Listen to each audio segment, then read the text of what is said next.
വിശുദ്ധ മത്തായി സുവിശേഷം അധ്യായം 12. അക്കാലത്ത് യേശു ജനക്കൂട്ടത്തോട് പ്രസംഗിച്ചു കൊണ്ടിരിക്കുമ്പോൾ അവൻ്റെ അമ്മയും സഹോദരരും അവനോട് സംസാരിക്കുവാൻ ആഗ്രഹിച്ച് പുറത്തു നിന്നു. ഒരുവൻ അവിടത്തോട് പറഞ്ഞു, നിന്റെ അമ്മയും സഹോദരരും നിന്നോട് സംസാരിക്കുവാൻ ആഗ്രഹിച്ച് പുറത്തു നിൽക്കുന്നു. യേശു അവനോട് പറഞ്ഞു, ആരാണ് എൻ്റെ അമ്മ, ആരാണ് എൻ്റെ സഹോദരന്മാർ? തൻ്റെ ശിഷ്യന്മാരുടെ നേരെ കൈ ചൂണ്ടിക്കൊണ്ട് യേശു പറഞ്ഞു, ഇതാ എൻ്റെ അമ്മയും സഹോദരരും. സ്വർഗസ്ഥനായ എൻ്റെ പിതാവിൻ്റെ ഇഷ്ടം നിറവേറ്റുന്നവരാരോ അവരാണ് എൻ്റെ സഹോദരനും സഹോദരിയും അമ്മയും. ഈശോയിൽ ഏറ്റവും സ്നേഹമുള്ള പ്രിയ ദൈവമക്കളെ, ഈ വിശുദ്ധ പ്രഭാതത്തിൽ നമ്മൾ ദൈവത്തിരുസന്നിധിയിൽ പ്രാർത്ഥനാപൂർവമായിരിക്കുമ്പോൾ പരിശുദ്ധ അമ്മയുടെ നിർമ്മല സ്നേഹം ധ്യാനിക്കാം.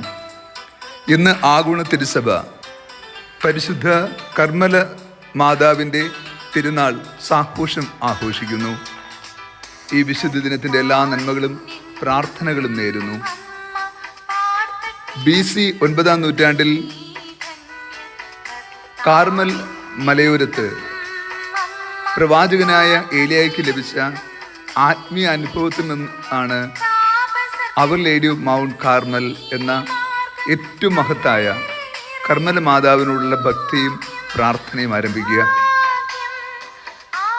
AD 13-ാം നൂറ്റാണ്ടിൽ വിശുദ്ധ സൈമൺ സ്റ്റോക്കിന് പരിശുദ്ധ അമ്മ പ്രത്യക്ഷ ദർശനം നൽകുകയും ഉത്തരിയും നൽകിക്കൊണ്ട് സംരക്ഷണത്തിൻ്റെ അടയാളമാക്കി മാറ്റുകയും ചെയ്തു. തിരുസഭ ഏറെ പ്രതിസന്ധികളിലൂടെ കടന്നു പോകുന്ന കാലഘട്ടത്തിൽ ദൈവത്തിൻ്റെ അത്ഭുതകരമായ അനുഭവവും ഇടപെടലും ഈ അമ്മയിലൂടെ സഭയ്ക്ക് അനുഭവവേദ്യമായി.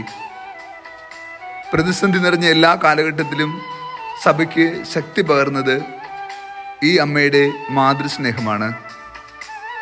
കുരിശനരികിൽ വെച്ച് ക്രിസ്തു ഭരമേൽപ്പിച്ച ഈ അമ്മ എല്ലായ്പ്പോഴും എല്ലാ പ്രതിസന്ധിയിലും സഭയോടൊപ്പം ഉണ്ടായിരുന്നു. പരിശുദ്ധ കർമ്മലനാഥയുമായി ബന്ധപ്പെട്ട് ഒത്തിരിയധികം വിശ്വാസ യാഥാർത്ഥ്യങ്ങൾ നമുക്ക് കാണുവാൻ സാധിക്കും. ഈ അമ്മയുടെ പരിശുദ്ധമായ സ്നേഹ സാന്നിധ്യവും പ്രത്യക്ഷീകരണവും അനേകർക്ക് ആശ്വാസവും വിശ്വാസത്തിൽ ഉറച്ചു നിൽക്കുവാൻ ബലവും നൽകിയിട്ടുണ്ട്. ക്രിസ്തു സ്നേഹത്തിൻ്റെ പൂർണ്ണതയിലേക്ക് നമ്മെ നയിക്കുന്ന ഏറ്റവും മഹത്തായ വിശ്വാസ അടിത്തറയാണ് പരിശുദ്ധ അമ്മ. ഇന്നത്തെ സുവിശേഷത്തിൽ നമ്മൾ ധ്യാനിക്കുന്നുണ്ട്.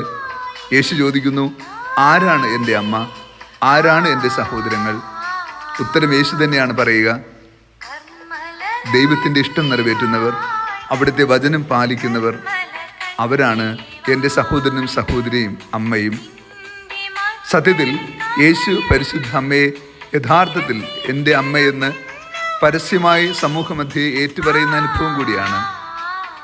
പരിശുദ്ധ അമ്മ വചനം ജീവിക്കുകയും പാലിക്കുകയും ചെയ്തു എന്ന് മാത്രമല്ല, വചനത്തെ നെഞ്ചിൽ വഹിച്ചുകൊണ്ട് ലോകത്തിന് ക്രിസ്തുവിനെ പ്രദാനം ചെയ്യുകയും ചെയ്തു.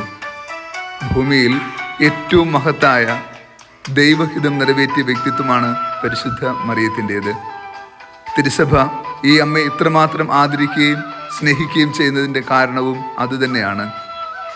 ദൈവഹിതം എല്ലാവർക്കും നിറവേറ്റി നിത്യപിതാവിൻ്റെ സന്നിധിയിലേക്ക് എത്തിച്ചേരാൻ കഴിയുമെന്നും ഭൂമിയിൽ ഏറ്റവും വിശ്വസ്തരായി ജീവിക്കാൻ നമുക്ക് സാധ്യമാകുമെന്ന് നമ്മെ പഠിപ്പിച്ചതും ഈ അമ്മയുടെ ജീവിതാനുഭവമാണ്. ഈ അമ്മ വചനം ജീവിക്കുക മാത്രമല്ല, വചനത്തെ മാംസമാക്കി ലോകത്തിന് പ്രദാനം ചെയ്യുക കൂടി ചെയ്തു.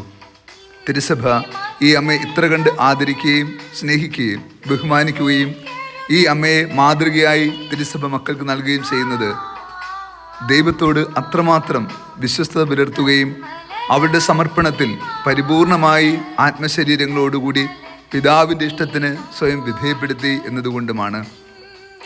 ഈ ലോകത്തായിരിക്കും നമുക്ക് സ്വർഗപിതാവിൻ്റെ ഇഷ്ടം നിറവേറ്റി ജീവിക്കാൻ കഴിയുമെന്ന് നമ്മെ ഏറ്റവും മനോഹരമായി പഠിപ്പിച്ച പാഠപുസ്തകം കൂടിയാണ് പരിശുദ്ധ അമ്മ.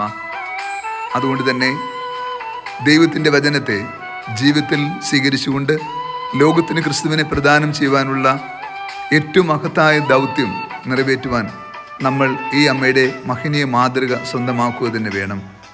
അമ്മയെപ്പോലെ കൂടുതൽ വിശ്വസ്തയോടുകൂടി ക്രിസ്തു സാക്ഷിയാകുവാൻ വേണ്ട കൃപയ്ക്കായി നമുക്ക് പ്രാർത്ഥിക്കാം. കർത്താവ് നിങ്ങളോട് കൂടെ. സർവശക്തനായ ദൈവം പിതാവും പുത്രനും പരിശുദ്ധാത്മാവും നമ്മെ സമൃദ്ധമായി അനുഗ്രഹിച്ച് ആശീർവദിക്കുമാറാകട്ടെ. ആമേൻ.